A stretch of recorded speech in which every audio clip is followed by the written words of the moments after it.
सब गोटे के प्रणाम करै छी। आइ हम एकटा छठि के गीत लऽ कऽ एलहुँ हेँ। छठि नजदीक आबि गेल, ताहि लऽ कऽ सब गोटे सुनै जइयौ, केहन लगैया, नीक लागत सब गोटे के। सब गोटे लाइक कऽ देब, शेयर कऽ देब और चैनल के सब्सक्राइब जरूर करब सब आदमी। केरे बाजे फड़लै गदसा, ओहि पर सुगा मरराय, ओहि पर सुगा मरराय। केरे बाजे फड़लै गदसा, ओहि पर सुगा मरराय, ओहि पर सुगा मरराय।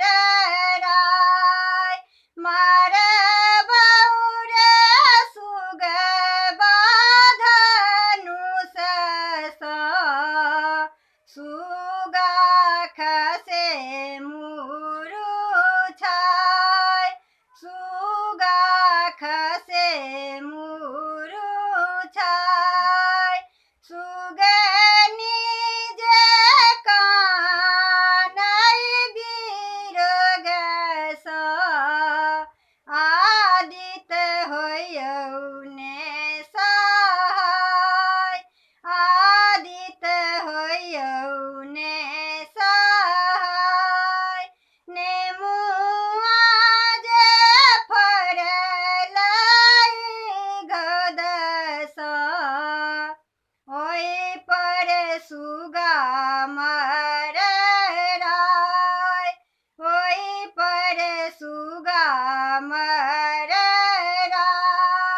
मारबौ रे सुगबा धनुष सँ, सुगा खसे मुरुछाय, सुगा खसे मुरुछाय।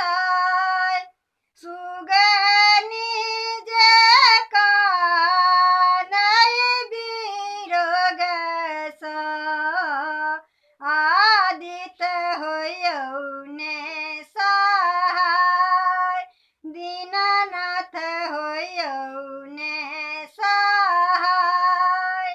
काचहि बाँस केरबैंगा, ओहि मेरे समाक डोर, ओहि मेरे समाक डोर। भरिया से सेवक भरिया भरने ने जाइ छै, बाटे पूछै छै बटोही, बाटे पूछै छै बटोही। ई भार किन कर जाय, ई भार किन कर जाय। आन्हर छारे बटोहिया, ई भार छठी माई के जाय, ई भार छठी माई के जाय।